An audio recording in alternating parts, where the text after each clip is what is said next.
Salut et bienvenue dans ce nouveau tutoriel. Je propose de découvrir ensemble le CTP qui m'a été proposé et que nous allons tenter de résoudre et trouver une approche convenable. Et bien, de quoi il s'agit dans CTP? Eh bien, le client a son application qui affiche donc la liste de ses articles stockés dans sa base de données. Donc là, nous avons la colonne article, date de publication ainsi que le prix. Et ce que le client aimerait faire, c'est donc d'abord en premier afficher les articles par rapport à la période prédéfinie par défaut, c'est-à-dire pour le mois en cours. Et deuxièmement, donc le client aimerait donc faire un filtrage. Et le filtrage doit se faire au niveau de la date de publication. Sauf que là, le client est bloqué parce que la date de publication qui sont stockées, ce sont des date time à la place des dates courtes. Donc là, le client est bloqué et impossible pour lui d'effectuer donc le filtrage au niveau de la période prédéfinie. Et ce que nous allons faire à ce niveau, c'est d'abord en premier de résoudre le problème pour afficher donc par rapport à la période définie par défaut, c'est-à-dire le mois en cours, et aussi résoudre le problème lors du filtrage, de nous permettre ensuite de faire le filtrage de ces articles par rapport à la période prédéfinie. Ce que nous allons faire, c'est convertir tout type de date time vers le type date et donner la possibilité au client d'effectuer donc ces filtrages. Et aussi, nous allons rajouter aussi pour notre petite modification, c'est donc au niveau de la colonne date de publication, nous allons donc afficher uniquement tout ce qui est date, au lieu d'afficher tout ce qui est date time. Donc là maintenant, nous avons les 3 points à résoudre au niveau de notre problème qui a été proposé. Donc là, hop, je vais créer pour bien organiser nos différents codes. Donc je vais créer ma procédure ici, que j'ai appelée filtre article. Hop, filtre article. Donc là, dans ma procédure ici, je vais donc créer ma procédure, hop, filtre, article. En paramètres, je vais passer date 1 et date 2. Hop. Donc, maintenant, en premier, le problème qui se pose en premier, on aimerait d'abord afficher les articles par défaut, c'est-à-dire pour le mois en cours, et ensuite donner la possibilité au client donc de faire le filtrage. Et en dernier, on va afficher dans la même colonne date publication, on va afficher seulement les dates, on va masquer tout ce qui est heure. Donc ici, la base de données donc là qui est en MySQL. Donc là, ici, nous avons ces différents articles et nous avons la colonne date publication qui est en format datetime et ainsi le prix. Maintenant, en premier, on va d'abord créer deux variables au niveau de la procédure globale du projet. Donc, la variable qui va récupérer donc, le premier jour du mois en cours et une variable qui va récupérer le dernier jour du mois en cours. Donc, je vais créer ma variable premier jour du mois. Hop, au premier jour mois. Donc, je fais appel à la fonction premier jour du mois. Hop, et ensuite, je vais créer, voilà, je vais définir le type. Premier jour du mois est une date. Et ensuite, je vais appeler la fonction dernier jour du mois. Hop, dernier jour du mois, hop, est une date. Et donc là, je vais appeler la fonction dernier jour du mois. Hop, donc je vais fermer. Je vais supprimer donc ces différents préfixes. Hop. Donc là maintenant, je viens de définir ici mes deux variables qui vont récupérer le premier jour du mois en cours et le dernier jour du mois en cours. Et donc là, au niveau de ma procédure filtre article, maintenant, je vais donc en premier ici venir instancier, donc faire appel à ma classe dbConnect. Ici, je vais donc déclarer une variable dont je vais dire ici, hop, cnx est une dbConnect. Hop, dbConnect. Donc là, je crée ma variable cnx est une dbConnect et là maintenant, je vais appeler ma variable cnx et pouvoir ensuite faire appel à ma variable SQL requête. Hop. Donc là maintenant, je vais écrire ma requête pour aller sélectionner mes éléments au niveau de ma table, les données au niveau de la table, et ensuite convertir tout ce qui est datetime en format date, et aussi faire un between qui va donc donner la possibilité au client d'effectuer donc ces différents filtres. Donc là, je vais faire le coup de select. Hop. Dans ma table article, je prends en premier id, as id. Ensuite, je prends article, hop,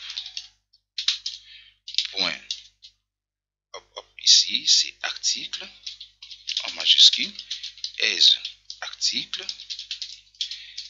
Et maintenant, nous allons passer à la conversion. C'est-à-dire qu'on va convertir maintenant tout ce qui est date, time, en format date. Et donc là, il existe une fonction SQL qui s'appelle cost. Et cette fonction permet donc de convertir un type de données vers un autre type de données. Donc dans la fonction, on prend donc l'expression que vous voulez convertir à un autre type de données. Donc là, à ce niveau, donc je vais faire appel, je dis article, point date, publication, as date. Donc je vais donc convertir date time en date. Et donc là, je vais dire as pour un tableau de date, publication. Hop. Article, hop. Article.prix, as prix. Et maintenant, je vais faire un from article dans ma table article, where. Maintenant ici, je vais à nouveau convertir donc tout ce qui est date time en format date pour donc me permettre ou permettre au client de faire son filtre à l'aide du between. Donc là, cost date, donc ici article pour date publication as date. Donc là, je dis between, hop, between. Et là, hop, je vais venir concaténer, hop, au paramètre date 1. Je fais appel à end, donc la comparaison, hop, end. Et en dernier, je fais appel à au paramètre date 2. Et ensuite, je vais donc fermer ici ma concaténation. Maintenant que ma requête est bel et bien établie, on va venir exécuter notre requête. Hop. Ici, donc, je vais faire appel à la fonction cnx pour MySQL exec pour donc exécuter ma requête. Et en paramètre, donc, je passe le nom de ma requête ici, ma variable SQL requête. Et en deuxième paramètre, je passe donc une valeur qui est donc un numéro de la requête qui sera exécutée. Après avoir exécuté ma requête ici, maintenant ici, nous allons faire une boucle. Nous allons donc donner la boucle tanker pour aller chercher maintenant les informations. Je fais appel à MySQL fetch, donc tant que tu continues à trouver les informations, hop, de la requête qui a été exécutée, et donc en paramètre, on passe la valeur qui correspond donc à la valeur de l'exécution. Hop, tant que tu trouves des valeurs, et donc là, maintenant, on va déclarer notre table. Hop, et donc je vais appeler la fonction table supprime tout pour initialiser ma table. Hop, maintenant, je vais venir à nouveau pour dire table ajoute ligne pour ajouter maintenant les enregistrements dans ma table. Table ajoute ligne, je fais appel à ma variable table. Hop, et maintenant, je vais ajouter différentes lignes. Hop, ici, je vais dire cnx.mysql lit. On va lire les colonnes par nom. Hop, je passe en premier la valeur qui correspond à la valeur du fetch. Et là, donc, la colonne que je dois lire. Hop, je vais donc ici séparer. Donc ici, pour mieux donc les structurer.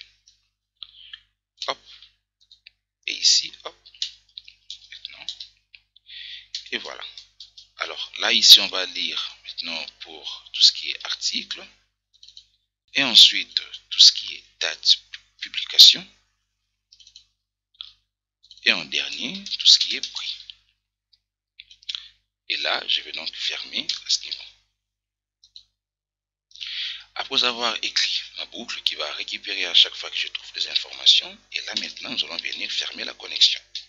Pour dire ici, MySQL fetch. Alors ici, ferme. Donc je vais fermer ma connexion, je passe donc la valeur 1 qui correspond à la valeur de la requête qui a été exécutée, en même temps la valeur du fetch, et ici la valeur auquel je récupère les données du tableau. Hop, la valeur ici correspond à ces différentes mêmes valeurs. Hop, et maintenant, après avoir écrit notre requête, maintenant on aura besoin d'exécuter la requête. Alors là, je vais l'exécuter au niveau du code de ma table, soit dans le code de la fenêtre. Donc là, hop, ce qu'on fait à ce niveau. Là, donc je vais appeler ma procédure call filtre article. Et là, j'appelle ma procédure à nouveau filtre article. Passe donc le nom de ma table filtre. Et en paramètre par défaut, donc je vais passer mes deux variables déclarées dans la procédure globale du projet. Donc qui est premier jour du mois et dernier jour du mois. Et après avoir fait ceci, donc je vais donc actualiser ma table. Donc je vais faire le coup. Hop. ici ma table filtre, et donc là je vais faire un tas init pour donc initialiser à nouveau ma table. Donc là je vais venir exécuter à nouveau ma fenêtre, et là donc nous avons des articles. Sauf qu'ici au niveau de la date de publication, maintenant ici on a donc qui n'affiche pas vraiment convenablement. Alors ici, donc, vu que la colonne est ici et prend en charge tout ce qui prend en charge la conversion du W langage, ce que nous allons faire à ce niveau, c'est venir mettre ici la colonne en type texte. Hop. Et donc là, à ce niveau, je vais donc venir changer la colonne.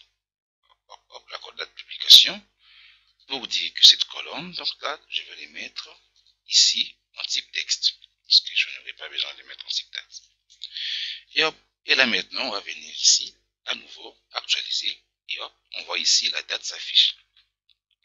Maintenant, ce qu'on va faire ici, c'est donner la possibilité au client maintenant d'effectuer le filtre.